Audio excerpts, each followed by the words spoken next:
Special focus. దగదగ మెరిసే వజ్ర వైడూర్యాలు, జిగేల్ జిగేల్ మనే రత్నాలు, స్వర్ణాభరణాలు, కళ్ళు చెదిరే ఖజానా, వెలకట్టలేనంత విలువైన సంపద. ఇది పూరి జగన్నాథుడి రత్న భాండాగార రహస్యం. ఓ అద్భుతమైన గనిగా ఉన్న శ్రీక్షేత్ర రత్న భండార్ 46 ఏళ్ల తర్వాత తెరుచుకోబోతోంది. ఉత్కంఠకు తెరపడింది. రత్న భండార్ని తెరిచి తీరాల్సిందేనని డిసైడ్ అయింది ఒడిశా ప్రభుత్వం. దీంతో చూస్తేనే కళ్ళు బైర్లు కమ్మే నగలను బయటి ప్రపంచం చూడబోతుందా? రత్న భండార్ రహస్య గది నుంచి అపార సంపద బయటకొస్తుందా? అసలు ఇన్నాళ్ళు పూరి శ్రీక్షేత్ర రత్న భండాగారం ఎందుకు తెరవలేదు? ఇప్పుడే చెక్కపెట్టెలు తెరుచుకోవడానికి కారణమేంటి? ఆ అంతులేని సంపదను లెక్కించడం అంత ఈజీనా? ఖజానాలోని వెలకట్టలేని ఆభరణాలను లెక్క కట్టేదెలా?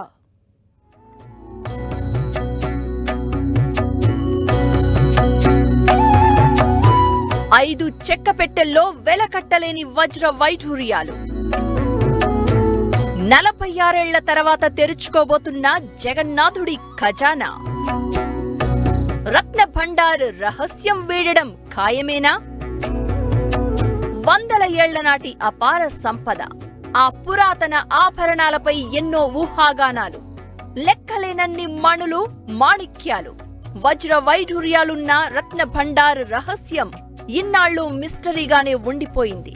ఇప్పుడు గుట్టు విప్పి యావత్ దేశ ప్రజలకు అందులో ఉన్న సంపద ఏంటో చూపించేందుకు రెడీ అయింది ఒడిశా సర్కార్. పూరి శ్రీక్షేత్ర రత్న భాండాగారం ఓ అద్భుతమైన ఖజానా. ఆలయ గర్భగుడి దగ్గరలోని రత్న భండార్లో వజ్రాలు, బంగారం, వెండితో చేసిన వస్తువులు, దేవదేవుని అమూల్యమైన ఆభరణాలు ఉన్నాయి.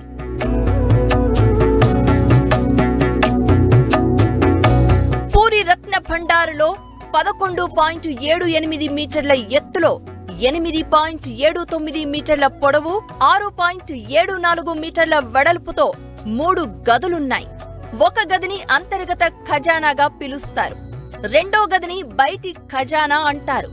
2 గదుల్లో 128 కిలోల 380 గ్రాముల బరువుతో 454 బంగారు వస్తువులు, 221 కిలోల 530 గ్రాముల బరువున్న 293 వెండి వస్తువులు ఉన్నట్లుగా గుర్తించారు. అంతర్గత ఖజానాలో 43 కిలోల 640 గ్రాముల 367 రకాల బంగారు వస్తువులు, 148 కిలోల 780 గ్రాముల 231 వెండి వస్తువులు ఉన్నాయి. లోపలి గదిలో 180 రకాల స్వర్ణాభరణాలు, 146 వెండి ఆభరణాలు ఉన్నట్లు రికార్డులు చెప్తున్నాయి. బయటి గదిలో 150 స్వర్ణాభరణాలు ఉన్నట్లు తెలుస్తోంది. మూడో గదిని మాత్రం ఇప్పటి వరకు తెరవలేదు.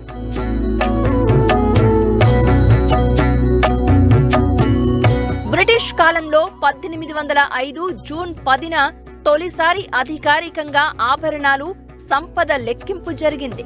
ఆ రిపోర్ట్ ప్రకారం 64 స్వర్ణ, రజత ఆభరణాలు ఉన్నాయని, అవి అత్యంత విలువైనవి అంటున్నారు. అవన్నీ వజ్ర వైఢూర్యాలు, కెంపులు, మణులు, ముత్యాలతో డిజైన్ చేసి ఉన్నట్లు చెబుతున్నారు. 128 బంగారు నాణేలు, 24 బంగారు మొహర్లు, 1297 వెండి నాణేలు, 106 రాగి నాణేలు, 1333 రకాల వస్త్రాలు ఉన్నాయి. 1926లో మరోసారి లెక్కించినట్లు తెలుస్తోంది. చివరిసారిగా 1978 మే 13, జూలై 23 మధ్యలో రత్న భాండాగారాన్ని తెరిచి ఆభరణాలు, వెండి, బంగారం నిల్వలను లెక్కించి 9 అడుగుల పొడవు, 3 అడుగుల ఎత్తు ఉన్న 5 చెక్కపెట్టెల్లో భద్రపరిచారు. ఆనాడు అన్నింటినీ లెక్కించడానికి 70 రోజుల సమయం పట్టింది.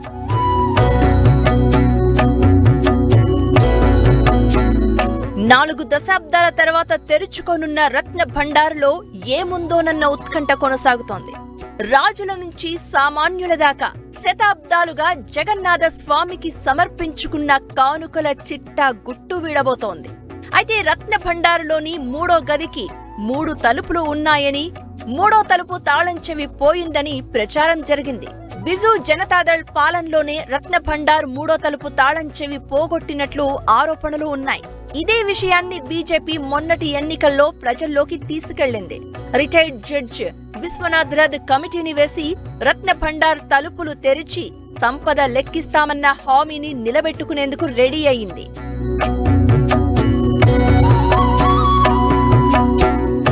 ఇక ఈ రత్న భండారులో పెద్ద సింహాసనం, జగన్నాథ, బలభద్రులకు భక్తులు సమర్పించిన అరటి పువ్వు ఆకృతి చెవి దిద్దులు, ఇలా ఎన్నో విభిన్న ఆభరణాలు ఉన్నాయి.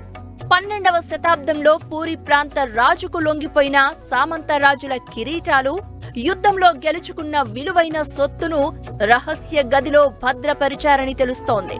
పురాతన గది శిథిలమై గోడలకు చెమ్మ రావడంతో గది పటిష్టత, ఆభరణాల భద్రత కోసం రత్న భండార్ తలుపులు తెరవాలని 6 ఏళ్ల క్రితం హైకోర్టు ఆదేశించింది. ఏప్రిల్ 4, 2018న 16 మంది సభ్యుల భారత పురావస్తు శాఖ నిపుణుల బృందం గది తెరిచేందుకు వెళ్లింది. అయితే తాళం చెవి అదృశ్యమైందన్న వార్తల నడుమ వెనుతిరిగింది.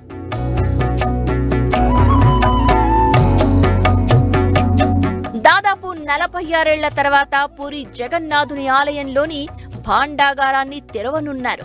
జగన్నాథుడి వజ్ర వైఢూర్యాలు, గోమేధిక పుష్య రాగాలు, కెంపులు, రత్నాలు, స్వర్ణాభరణాలు, వెండి, ఇతర వస్తువుల బరువు, నాణ్యత పరిశీలించడానికి ఎక్స్పర్ట్స్ అవసరం. ఆడిట్ ప్రాసెస్ కు కూడా చాలా సమయం పట్టే అవకాశం ఉంది. ఈ ఖజానాలో 1500 ఏళ్ల క్రితం ఉన్న ఆభరణాలు, నగలు కూడా ఉన్నాయని విశ్వనాథ్ రథ్ కమిటీ చెబుతోంది. అయితే ఈ ఆభరణాలను గుర్తించేందుకు నిపుణులైన స్వర్ణకారులు, మెట్రాలజిస్టుల టీంను అందుబాటులో ఉంచనున్నారు. జస్టిస్ విశ్వనాథ్ రథ్ కమిటీ సభ్యులు కేవలం ఆభరణాల లెక్కింపును మాత్రమే పర్యవేక్షిస్తారు. రత్న భాండాగారంలోనే నగల లెక్కింపు సాధ్యం కాదంటున్నారు అధికారులు. ఈ సంపదను మరో చోటికి తరలించి పటిష్ట భద్రత మధ్య లెక్కించే అవకాశం ఉంది. సీసీ కెమెరాలు, ప్రత్యేక పోలీసు బలగాల సమక్షంలో లెక్కింపు నాణ్యతను పరిశీలించనున్నారు. గట్టి భద్రత మధ్య లెక్కింపు జరగనుంది. పూరి జగన్నాథుడు వైష్ణవ భక్తులు అత్యంత నిష్ఠగా కొలిచే దైవం. మహిమాన్వితమైన శ్రీక్షేత్రాలయంలో కొలువుదీరిన జగన్నాథుడి సన్నిధిలో ఉన్న రత్న భండార్ ఇప్పుడు టాక్ ఆఫ్ ది కంట్రీగా మారిపోయింది. 800 ఏళ్లుగా హిందూ సంప్రదాయం ప్రకారం పూజలు, ఆ మనోహర దివ్య స్వరూపానికి అలంకరించే నగలు బయటి ప్రపంచానికి చూయించే ప్రయత్నం జరుగుతోంది. అసలు పూరి శ్రీక్షేత్రం చరిత్ర ఏంటి? రత్న భండార్లో అంత విలువైన ఆభరణాలు ఎక్కడి నుంచి వచ్చాయి? ఏ రాజుల హయాంలో రత్న భండార్ నిండిపోయింది? ఇంతకీ ఇప్పుడు రత్న భండార్లో అప్పటి అపార సంపద ఉందా? స్వాహా చేశారా?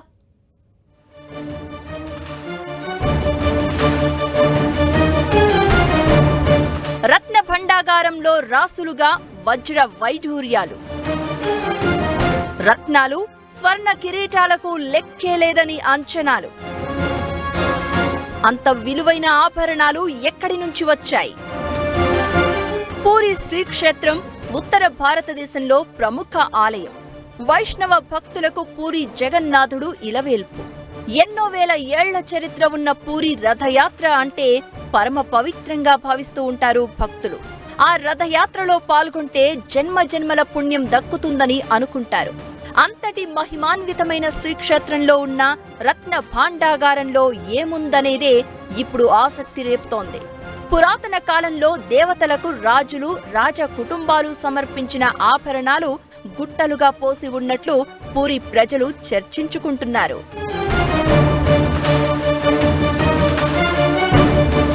పూరి శ్రీక్షేత్ర ఆలయం 12వ శతాబ్దపు నాటిది. ఆలయ విగ్రహాలు చెక్కతో తయారు చేసి ఉండడం ఇక్కడి ప్రత్యేకత. శ్రీకృష్ణుడు సుభద్ర, బలరామ సమేతంగా దర్శనమిస్తారు. విశ్వానికి ప్రభువుగా ఈ ఆలయంలో జగన్నాథుణ్ణి కొలుస్తారు. హిందూ ఆచారాల ప్రకారం విష్ణువు, కృష్ణుడిని ఆరాధించే వాళ్లకు ఈ గుడి ప్రముఖమైన పుణ్యక్షేత్రం. ప్రతి హిందువు తన జీవిత కాలంలో తప్పక దర్శించుకోవాల్సిన పుణ్యక్షేత్రాలలో ఈ ఆలయం ఒకటని ఇక్కడి అర్చకులు చెబుతోన్నమాట.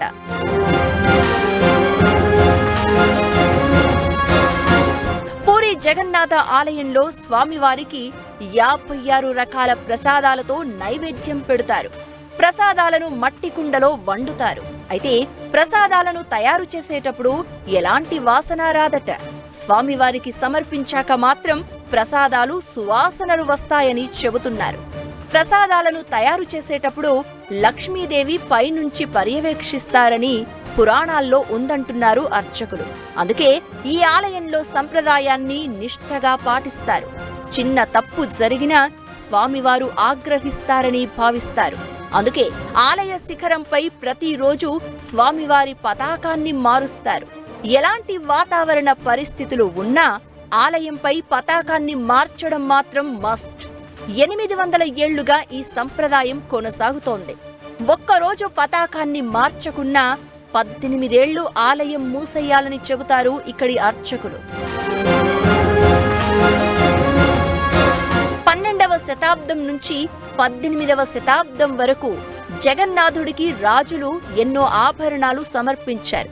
అందుకే పూరి రత్న భండార్లో లెక్కలేనన్ని విలువైన ఆభరణాలున్నాయి. కేసరి, గంగా వంశాల రాజులు, సూర్యవంశీ, భోయి రాజవంశాల రాజులు, నేపాల్ పాలకులు వెండి, బంగారం, రత్నాలు, విలువైన వస్తువులు జగన్నాథుడికి విరాళంగా ఇచ్చారు. ఆ ధనరాశులే కుప్పలుగా పోసి ఉన్నాయని ప్రచారం ఉంది. భక్తులు జగన్నాథుడికి భక్తిపూర్వకంగా సమర్పించిన భూములు 60,000 ఎకరాలకు పైనే. బంగారం, వెండితో పాటు అత్యంత విలువైన రాళ్లతో కూడిన బంగారు ఆభరణాలు, ఇతర నగలు ఉన్నాయి. జగన్నాథుడి సంపద అనంత పద్మనాభుడిని మించి ఉన్నట్లే అని భక్తుల అంచనా.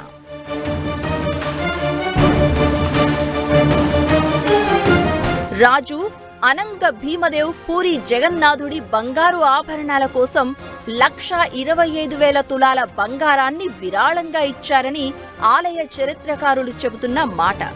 సూర్యవంశీ పాలకులు బంగారు ఆభరణాలు, బంగారం సమర్పించారు.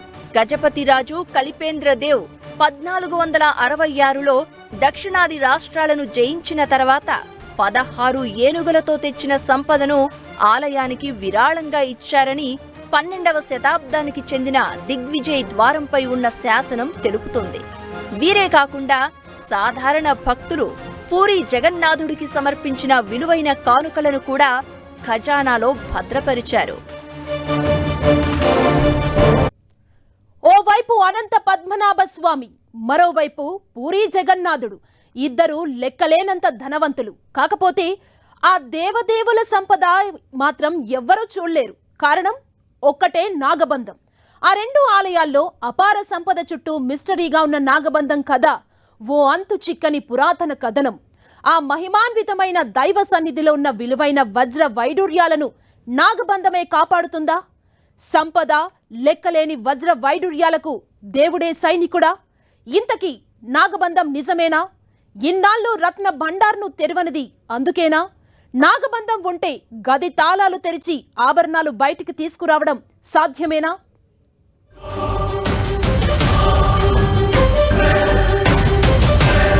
వజ్ర వైఢూర్యాలను నాగబంధమే కాపాడుతుందా?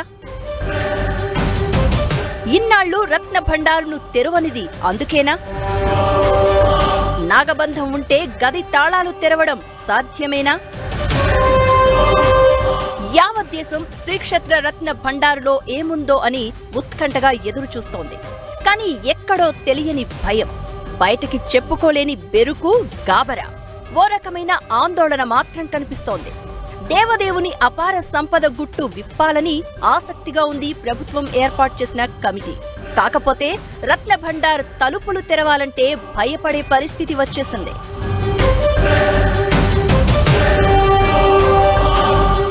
పాముల బుసబుసలు, నాగబంధం ఉందన్న ప్రచారంతో రత్న భండార్ తెరిచే కమిటీలో ఆందోళన మొదలైంది. స్టాండర్డ్ ఆపరేషన్ ప్రొసీజర్ ప్రకారం ముందస్తు ఏర్పాట్లు చేస్తున్నారు. పాములను ఆడించే మాంత్రికుడితో పాటు మెడికల్ కిట్ తో సాయుధ బలగాల వైద్య బృందం, పురాతన వస్తువులను బయటికి తీసే నిపుణుల టీంను సిద్ధం చేశారు. అంటే రత్న భండారును తెరిచే టీంలో ఎంత ఆందోళన ఉందో అర్థం చేసుకోవచ్చు. కొన్నేళ్లుగా రత్న భండార్ రహస్య గది పెద్ద మిస్టరీగా ఉండిపోయింది. రత్న భాండాగారంలోని 3వ గదికి 3 తలుపులు ఉంటాయి. ఒక్కో తలుపునకు ఒక్కో తాళం చొప్పున 3 తాళాలు ఉంటాయి. 3 తాళాలు ఉంటేనే గది తలుపులను పూర్తిగా తెరవచ్చు. అయితే ఓ తాళం చెవి లేదన్న కారణంతో 3వ గదిని మాత్రం దశాబ్దాలుగా తెరవనేలేదు. ఎందుకు ఓపెన్ చేయడం లేదో ఎవ్వరికీ అర్థం కావడం లేదు. మనకున్న ఇప్పుడు ఈ టెక్నాలజీని ఉపయోగించుకుని ఆ తలుపుల్ని తీసేదానికి అవకాశం ఉంది. రత్న భండార్కి సంబంధించినంత వరకు ఎక్కడా కూడా పూరిలో అటువంటి నాగబంధనం ఉన్నట్టుగా అంతకుముందు చెప్పబడలేదు, ఇప్పుడు కూడా మనం వినలేదు కూడా. కాబట్టి అనంత పద్మనాభ స్వామి టెంపుల్లో ఉంది కాబట్టి అది ఉందని మనం నమ్మాల్సి వస్తుంది. 1985లో ఆర్కియాలజికల్ సర్వే ఆఫ్ ఇండియా అధికారులు 3వ గది తెరిచేందుకు ప్రయత్నం చేశారు. అయితే 2 తలుపులు తెరవగానే ఆ గదిలో నుంచి ఒక్కసారిగా భయానక శబ్దాలు, పాములు బుసలు కొట్టినట్లు సౌండ్ వినిపించడంతో అధికారులు భయపడి వెనక్కి వెళ్లిపోయారని తెలుస్తోంది. ఇదంతా వాస్తవం కాదంటున్నారు కొందరు అధికారులు. 1985, 2018లో 3వ గదిని తెరిచేందుకు వెళ్లిన అధికారులు మాత్రం పాముల బుసబుసలు అన్నది అవాస్తవమని చెప్తున్నారు. కొందరు శ్రీక్షేత్ర ఆలయ అర్చకులు మాత్రం రత్న భాండాగారాన్ని తెరిస్తే దేశానికి అరిష్టమని హెచ్చరిస్తున్నారు. దేవుడి ఆదేశాలను కాదని ఎవరైనా తలుపులు తెరిస్తే అంతా సర్వనాశనమే అని, విపత్తులు వస్తాయని చెప్పుకొస్తున్నారు. ఈ మధ్య పూరి రథయాత్రలో అపశృతి చోటు చేసుకోవడం కూడా రత్న భండార్ తెరిచే ప్రయత్నం మొదలు పెట్టడమే అంటున్నారు. బలభద్రుని తాళధ్వజ రథం లాగుతూ ఉండగా తొక్కిసలాట జరిగి ఒకరు చనిపోగా 100 మందికి గాయాలయ్యాయి. ఇవన్నీ రత్న భండారును తెరవాలనే ఆలోచన రాగానే జరుగుతున్న అనర్థాలు అనేది ఓ వర్గం అర్చకుల నమ్మకం.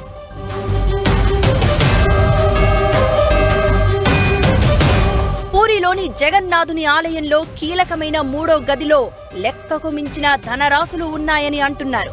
ఈ ధనరాశులకు కాపలాగా లక్షలాది పాములే ఉన్నాయా, లేక 1000 పడగల ఆదిశేషుడే విష్ణుమూర్తి సంపదకు కాపలాగా ఉన్నాడా అన్నది ఎవ్వరికీ అంతు చిక్కడం లేదు. పాముల బుసబుసలు వినిపిస్తున్నాయన్న ప్రచారంలో ఎంతవరకు నిజముంది? 3వ గదిని తెరిస్తే మటాషే అని కొందరు పూజారులు హెచ్చరిస్తున్న దాంట్లో వాస్తవమెంత? ఈ విషయంపై ప్రభుత్వం వేసిన కమిటీనే కాదు, ఎవ్వరూ ఓ అంచనాకు రాలేకపోతున్నారు. అనంత పద్మనాభ స్వామి దేవాలయంలో 6వ నేలమాళిగ తరహాలోనే పూరి జగన్నాథ ఆలయంలోని రత్న భండార్ 3వ గది మిస్టరీగానే ఉండిపోవచ్చన్న అభిప్రాయాలు వ్యక్తమవుతున్నాయి. అనంత పద్మనాభ స్వామి ఆలయంలోని 6వ నేలమాళిగను తెరిచేందుకు ప్రయత్నాలు జరిగాయి. కానీ నాగబంధం ఉందని భయపడి సిరి సంపదలున్న నేలమాళిగను తెరవకుండా ఆగిపోయారు. అప్పుడు అనంత పద్మనాభ స్వామి, ఇప్పుడు పూరి జగన్నాథుడు. అపర కుబేరుల సంపదకు అంతులేదు. లెక్కించలేనంత ధనరాశులు, రత్నాలు, రాళ్లు కుప్పలుగా పోసున్నాయని ప్రచారముంది. మరి ఆ వజ్ర వైడూర్యాలు, మనులు, మాణిక్యాలకు రక్షణ ఎలా? నాగబంధమే ఆ నిధిని కాపాడుతుందా? విలువైన సంపదకు రక్షణగా ఉన్న విష సర్పాలేనా? నాగబంధాన్ని విప్పడం పాముల మాంత్రికుడికి సాధ్యమేనా? గరుడ మంత్రం వేసి నాగబంధాన్ని విప్పేవాళ్లు ఉన్నారా?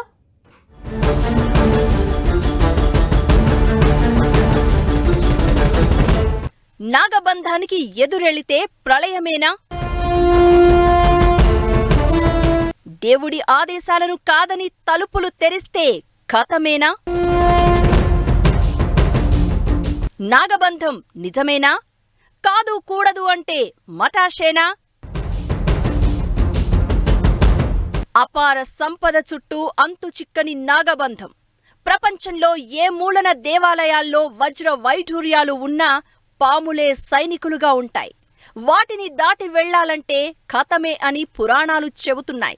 ఇది మనం సినిమాలు, సీరియల్స్ లో కూడా ఎన్నోసార్లు చూసే ఉంటాం. కానీ రియల్ లైఫ్ లో అనంత పద్మనాభ స్వామి నేలమాళిగలు, పూరి రత్న భండారులో ఇదే సీన్ ఉందనే చర్చ ఉంది. దీంతో ఇంతకీ నాగబంధం ఏంటన్నది మాత్రం హాట్ టాపిక్ అయిపోయింది.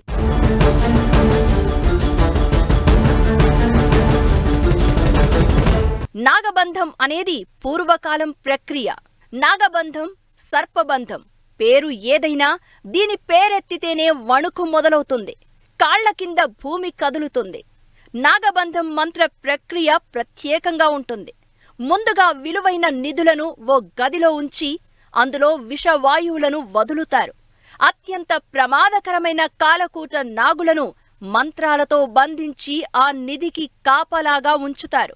ఇదంతా ఎంతో సాధన చేసిన మహాసాధువుల వల్లే సాధ్యమని మామూలు మనుషులు ఆ గదిని తెరవాలని ప్రయత్నించినా, నిధిని దక్కించుకోవడానికి సాహసించినా వారి పని ఖతమే అని పురాతన కాలం నాటి నమ్మకం.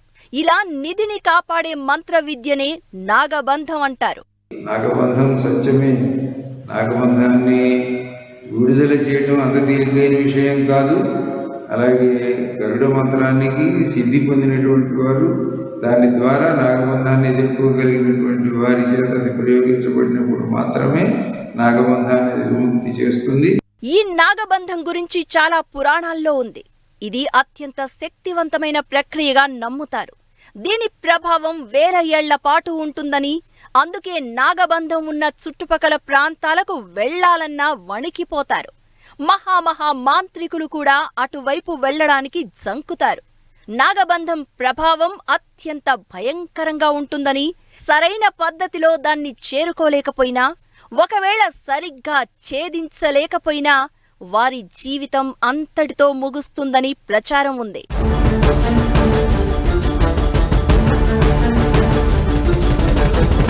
నిధులు, నిక్షేపాలను దాచి ఉంచడానికి తాంత్రిక విద్యను వాడుతారని పురాణాల్లో చెప్పబడింది.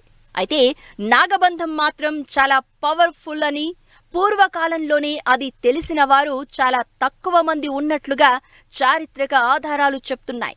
నాగబంధం లాంటి విద్య నేర్చుకోవాలంటే కఠోరమైన దీక్ష, పట్టుదల ఉండాలని, ఇంతటి కఠినమైన విద్యను అతి తక్కువ మంది సిద్ధపురుషులు మాత్రమే నేర్చుకున్నారని చెబుతూ ఉంటారు. అయితే నాగబంధాన్ని విముక్తి చేసే తాంత్రిక విద్య కూడా ఉంది. అదే గరుడ మంత్రమని కొన్ని పురాణాల్లో చెప్పబడింది. ఈ మంత్రాన్ని నేర్చుకున్న వారే నాగబంధాన్ని విప్పగలరు అని మంత్రశక్తి విశ్వాసకుల నమ్మకం. అసలు ఈ నాగబంధానికి సంబంధించినటువంటి మంత్రాలు అనేటువంటివి ఎక్కడ ఏ గ్రంథంలోనూ చెప్పబడలేదు.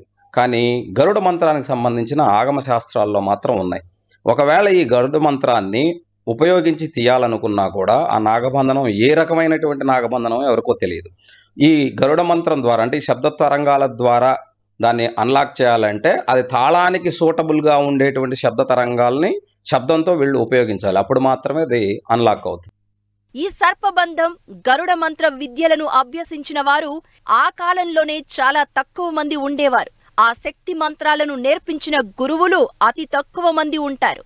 వారి నుంచి మంత్రాలను నేర్చుకున్న సాధువుల్ని ఇప్పుడు కనుగొనడం చాలా కష్టం. పురాతన కాలం నాటి నాగబంధ, గరుడ మంత్రాలను తెలిసిన వారు లేకపోవడం వల్లే అనంత పద్మనాభ స్వామి ఆలయంలోని 6వ గదిని తెరవలేదు అన్న ప్రచారం ఉంది.